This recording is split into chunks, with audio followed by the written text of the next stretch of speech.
Halo teman-teman Stipsi, semangat pagi semuanya. Insya Allah di pertemuan kedua ini kita akan membahas tentang pengantar psikologi belajar. Akan ada beberapa teori-teori yang akan kita bahas dalam pertemuan ini, jadi pastikan siapkan cemilan-cemilan terbaik kalian untuk menikmati hidangan teori-teori pada pertemuan kedua ini. Sebelum kita membahas tentang pengertian psikologi belajar secara umum, kita perlu membahas satu persatu dulu nih dari psikologi sendiri, kemudian dari belajar itu. Apa sih artinya psikologi? Apa sih artinya belajar? Oke, kita mulai dari arti psikologi. Yuk coba kita baca dulu slide yang sudah saya siapkan. Apakah sesuai dengan arti psikologi menurut aliran teman-teman? Kalau memang sesuai, kayaknya kita perlu ketemu lagi nih untuk benar-benar memahami apa sih artinya psikologi. Belajar. B-E-L-A-J-A-R. Apa arti belajar? Belajar adalah perubahan perilaku atau potensi perilaku yang relatif menetap sebagai hasil dari latihan atau sebuah pengalaman. Ada beberapa teori tentang pengertian belajar. Nah, salah satunya menurut Hergenhan dan Olson, belajar adalah perubahan tingkah laku atau potensi perilaku yang relatif menetap sebagai akibat adanya pengalaman dan tidak disebabkan karena kondisi tubuh sementara seperti sakit, kemudian kelelahan atau juga obat-obatan. Sedangkan menurut Lefranakhois, belajar adalah perubahan yang relatif juga menetap ya, dalam potensi untuk menampilkan perilaku yang diakibatkan oleh pengalaman, tapi tidak disebabkan karena kondisi kelelahan, kematangan, obat-obatan, kecelakaan, atau juga penyakit. Kalau teman-teman memahami arti belajar dari definisi Hergenhan atau juga Lefrancois, keduanya memiliki prinsip belajar yang sama ya, prinsip pengertian tentang belajar, yaitu tidak semua perubahan perilaku bisa disebut belajar. Contohnya apa?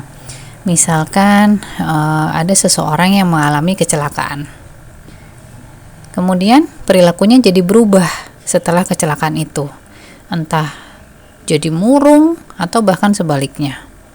Ini bukan efek dari belajar.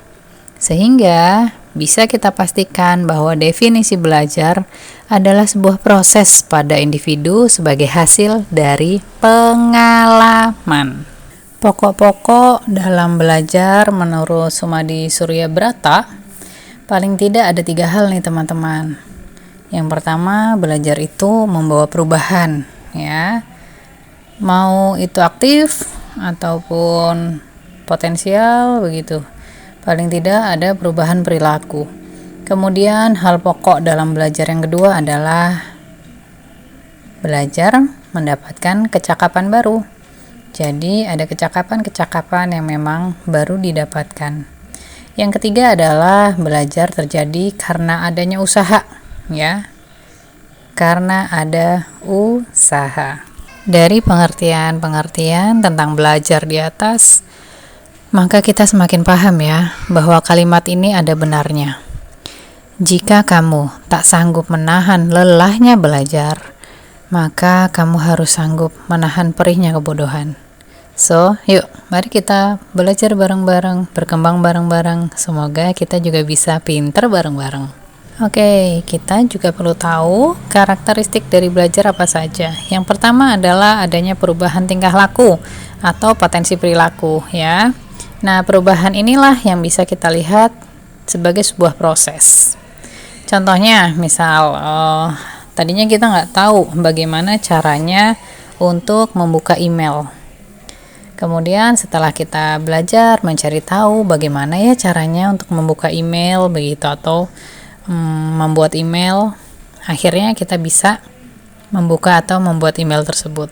Nah, orang baru bisa dikatakan belajar ketika ia mampu melakukan sesuatu dengan cara yang berbeda ya. Kemudian kita juga harus ingat bahwa belajar itu berkaitan dengan penarikan kesimpulan.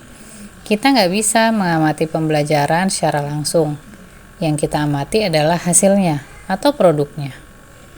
Nah, pembelajaran ini dinilai berdasarkan apa yang diucapkan, kemudian dituliskan, atau dilakukan oleh seseorang.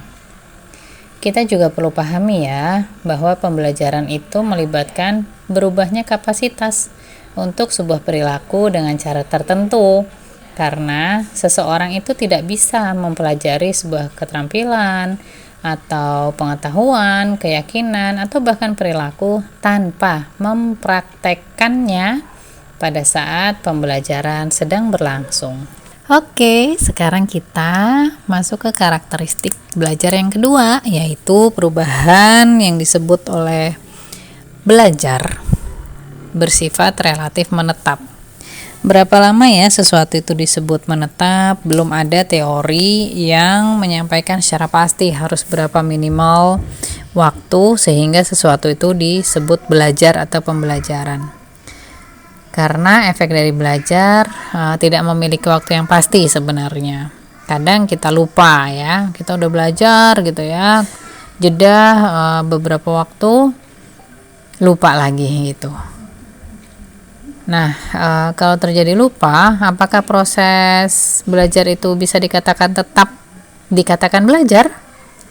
Kalau memang pembelajaran itu masih bermakna, ya, maka hal itu bisa dikatakan ada proses belajar. Tapi kalau lupa-lupane gitu ya, bisa jadi proses yang sebelumnya adalah bukan proses belajar. Nah, perubahan-perubahan perilaku yang bersifat sementara tidak termaksud di dalamnya. Misalnya nih, ada orang yang bicaranya kasar gitu ya, karena dipicu oleh faktor-faktor seperti alkohol, minum alkohol gitu ya, atau terlalu kelelahan. Perubahan-perubahan tersebut hanya sementara, karena jika penyebab atau pemicunya hilang, perilakunya akan kembali ke keadaan semula. Misal kayak tadi, kita bicara keras atau bicara kasar. Kenapa? Karena kita sedang dipengaruhi oleh alkohol. Nah, nanti kalau misalkan kita udah tidak dipengaruhi alkohol gitu ya, ini hanya sebagai contoh, maka ya bicara kita biasa aja gitu, nggak main celetak bicara kasar.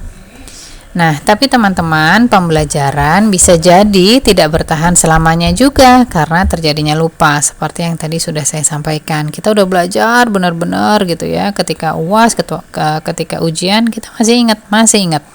Tapi jeda 6 bulan atau 3 bulan sudah bablas gitu ya. Apakah itu bisa dikatakan belajar? Ya bisa aja, ketika memang waktunya kita belajar benar-benar, kita paham, iya. Tapi dengan berjalannya waktu, hal itu bisa lupa, ya. Itu namanya proses pembelajaran belum terlalu mendalam. Kemudian ada perbedaan pendapat tentang berapa lama perubahan harus bertahan untuk dapat disebut sebagai hasil pembelajaran. Tapi kebanyakan para ahli sepakat bahwa perubahan yang durasinya terlalu singkat, misalnya beberapa detik, tidak dapat dikualifikasikan sebagai pembelajaran. Oke, karakteristik belajar yang ketiga adalah perubahan dalam perilaku bukan disebabkan karena kematangan atau kecelakaan atau obat-obatan atau juga kondisi tubuh sementara lainnya seperti kelelahan ya, tapi memang benar-benar karena adanya pengalaman atau latihan. Contoh, anak usia 1 tahun tiba-tiba sudah bisa berdiri walaupun segera jatuh kembali. Hal ini bukan dianggap sebagai belajar ya teman-teman. Kenapa? Karena ya sudah sesuai dengan tahapan perkembangannya anak-anak. Secara motorik anak-anak sudah siap untuk berdiri. Nah, kemudian contoh lain adalah perubahan perilaku karena pengaruh obat atau kecelakaan. Itu juga tidak disebut sebagai belajar. Oke, dari pembahasan di atas bisa disampaikan fungsi psikologi belajar itu apa? Fungsi psikologi belajar menurut Gates dan Berliner antara lain menjelaskan, memprediksi, mengontrol fenomena dalam kegiatan belajar. Ya, ini ketika kita membahas dalam dunia pendidikan, dalam pengertiannya sebagai ilmu terapan. Dengan demikian, psikologi belajar harapannya dapat membantu para guru untuk memahami bagaimana siswanya belajar. Dalam dunia pendidikan, dengan kita belajar psikologi belajar, kita bisa mengetahui bagaimana ya siswa-siswa kita ini belajarnya, sehingga kita bisa memilih cara yang lebih efektif untuk membantu memberikan kemudahan, mempercepat pemahaman, dan memperluas proses belajar siswa yang kita miliki. Jadi teman-teman, apa tuh artinya psikologi belajar? Psikologi belajar adalah sebuah disiplin psikologi yang berisi teori-teori mengenai belajar, terutama mengupas bagaimana cara seseorang belajar atau melakukan pembelajaran. Apakah hanya di dunia pendidikan? Tidak, tapi dalam mata kuliah ini saya mohon izin akan membawa banyak dunia pendidikan dalam psikologi belajar. Nah, psikologi belajar akan membahas hakikat belajar, faktor-faktor yang mempengaruhi hasil belajar secara umum, dan juga sekilas mengenai motivasi siswa dalam belajar, yaitu motivasi intrinsik dan juga ekstrinsik. Baik teman-teman, demikian dulu pengantar psikologi belajar. Semoga yang sedikit ini bermanfaat. Sampai jumpa di pertemuan selanjutnya.